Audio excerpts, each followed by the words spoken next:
आरक्षणासाठी जनहित शेतकरी संघटनेच्या वतीने मागील 16 दिवसापासून भीमा कारखान्यावर बेमुदत उपोषण सुरू होते। यासाठी संचालक मंडळाने येत्या 5 मार्च पर्यंत कामगारांना 2.5 कोटीची रक्कम देण्याचे लेखी दिल्याने तुर्तास हे उपोषण मागे घेण्यात आले।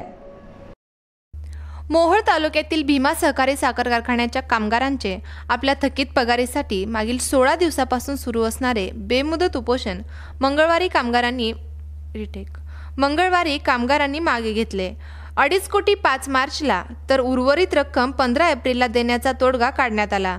जिल्हाधिकारी मिलिंद शंभरकर यांच्या अध्यक्षतेखाली कामगार व कारखाना प्रशासन यांच्यात मंगळवारी सायंकाळी 5 वाजता सामोपचाराची बैठक झाली। त्या बैठकीत झालेल्या चर्चेतून घेण्यात आलेल्या निर्णयाची माहिती तहसीलदार जीवन बनसोडे यांनी दिली आहे। 5 मार्चपर्यंत 2.5 कोटी रक्कम कामगारांच्या खात्यावर जमा करण्यात येईल व उर्वरित रक्कम ही 15 एप्रिल रोजी जमा करण्यात येईल असे लेखी पत्र कामगारांना कारखान्याकडून तहसीलदार जीवन बनसोडे यांच्या माध्यमातून देण्यात आले।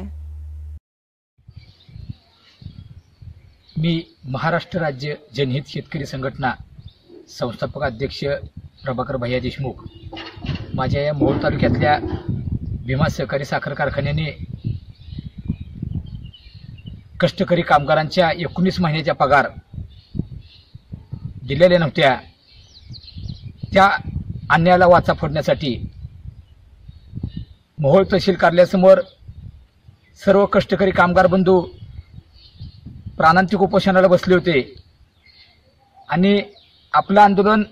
7 तारखेला भीमा कारखान्यावर चालू झालं। या आंदोलनामध्ये प्रमुख मागणी कष्टकरी कामगारांचे 19 महिन्याचा पगार संपूर्ण रक्कम त्यांच्या खात्यावर जमा करा आणि शेतकऱ्यांची राहिलेली एफआरपी 16.5 कोटी रुपये, 150 आणि गेल्या वर्षीचा फरक अशी टोटल रक्कम शेतकऱ्यांच्या खात्यावर जमा करावी व जकरा कारखान्याने राहिलेले 405 रुपये द्यावेत आणि ऊस वाहतुकीचं भाडं ट्रॅक्टर मालकाचं त्वरित त्यांच्या खात्यावर जमा करावं आणि निवृत्त कामगारांचं फायनल पेमेंट त्यांच्या खात्यावरती जमा करावं। या विविध 4 ते 5 मागण्यासाठी भीमा सहकारी साखर कारखान्यावरती 7 तारखेला आपलं आंदोलन सुरू झालं आणि आदरणीय कामगार बंधूंनी 10 तारखेला मोहोळ तहसीलसमोर आंदोलन सुरू केलं होतं आणि तिथं पण आंदोलन सुरू होतं कामगारांसाठी आणि भीमा कारखान्यावर पण जनहित शेतकरी संघटनेच्या माध्यमातून आंदोलन सुरू होतं।